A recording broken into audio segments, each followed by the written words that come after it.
Hello friends, and welcome to Take Two for this Wednesday, the 11th of September 2024.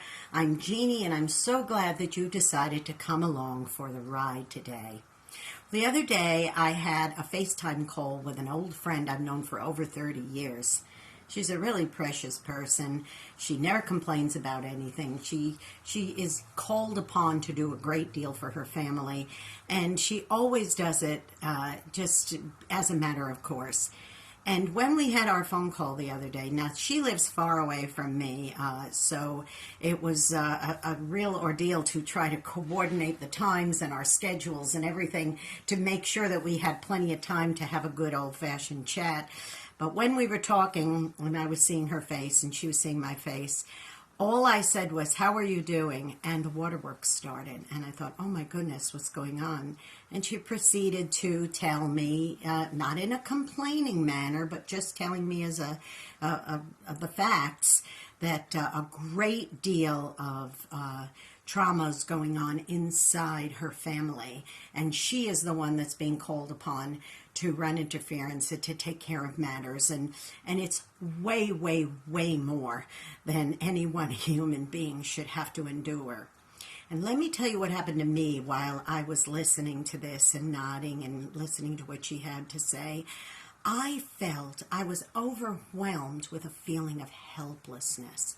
It was just that feeling that, oh my goodness, I wish I could do something, but I can't. I could maybe send her money, but that's not what she needed. Maybe I could somehow find a way to go visit her, which would also not be feasible at this time. I just was so helpless. And I started thinking about this day in history 23 years ago.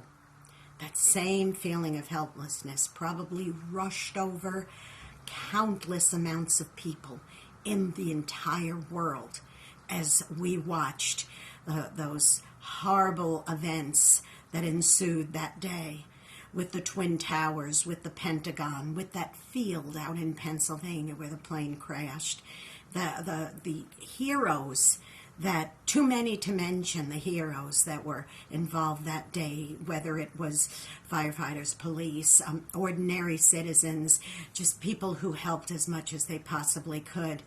It was a day where people had an opportunity to help and to do what they could, but many, many, many of us felt so helpless. New York is my hometown. So when I watched those Twin Towers burn, for example, I thought of the days where I worked right across the street at the Merrill Lynch building on the 43rd floor, and I would look out through the glass windows. It was ceiling to floor windows on the 43rd floor, and I would look out and see the 43rd floor of the Twin Towers. That was my vantage point to see that. And I started thinking about all those lunches. I would go with my friend Leslie and my friend Joe, and we would go down and sit and have picnic lunches down in the little courtyard area of the Twin Tower complex, of the World Trade Complex. All that came rushing back to me, and here I was living in Southeast Alabama thinking, I can't do anything. I feel so helpless. So what do we do when we have that feeling of helplessness? What can we do? Well, here's my advice to you today, boys and girls. Like that phone call I had with my friend who was so far away and I felt so helpless, the one thing I could do was let her know I love her. And I don't say that in a flippant manner, okay? Show her that I support her. Show her I will encourage her any way that I possibly can.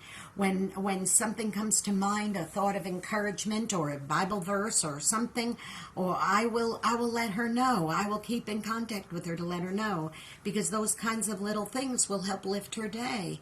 Of course, when something happened like the 9/11 tragedy in 2001, I was utterly helpless being so far away. But there was one thing I could do, and that was be an arm around the shoulder to those of that went through the actual ordeal. My friend Joe, who I used to have lunch with when I worked at Merrill Lynch, worked on the 26th floor of the first building and got out right in the nick of time. I was able to encourage him because he was quite traumatized. Even in the years that passed, I still have been able to encourage him, and I do plan on giving him a phone call later today just to let him know I love him.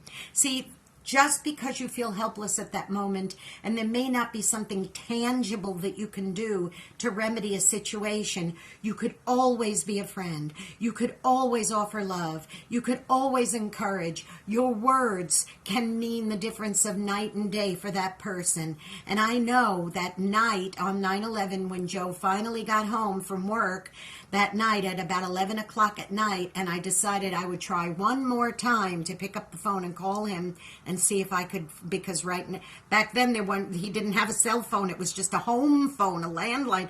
And when I heard him go, hello, I burst out in tears.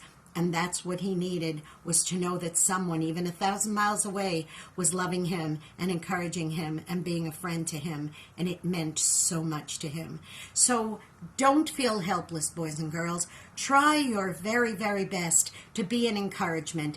Go out and be an encouragement today to somebody, and especially today, because everybody out there was affected by this. And even if they didn't have someone in the towers or in that field or in those planes or on the street or as a rescue worker or whatever, even if they didn't have anybody, everybody was affected by that. So if this is a day where people are feeling down and sad or still remembering all the stuff that we're being bombarded with in the media today about it, just remember, be an encouragement today, because you know what?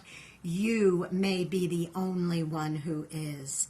All right. I know I normally tell you about my radio program and all of those things right now, but I will just say this. I'm going to just let that go for now and just let this sink in, and instead just say, don't forget, please become a subscriber to this channel. Give me a thumbs up, okay? Jeanne Sigler, JeanneSigler, and don't forget to follow me on X at JeanneNYWoman, at JeanneNYWoman. I love you so much. God bless you. And as you look at the American flag today, think about those who sacrificed and all of those heroes, and think about the loved ones who were lost that day, and try to go out and don't feel helpless, but instead be that encouragement. I love you. I'll see you next week. Bye-bye.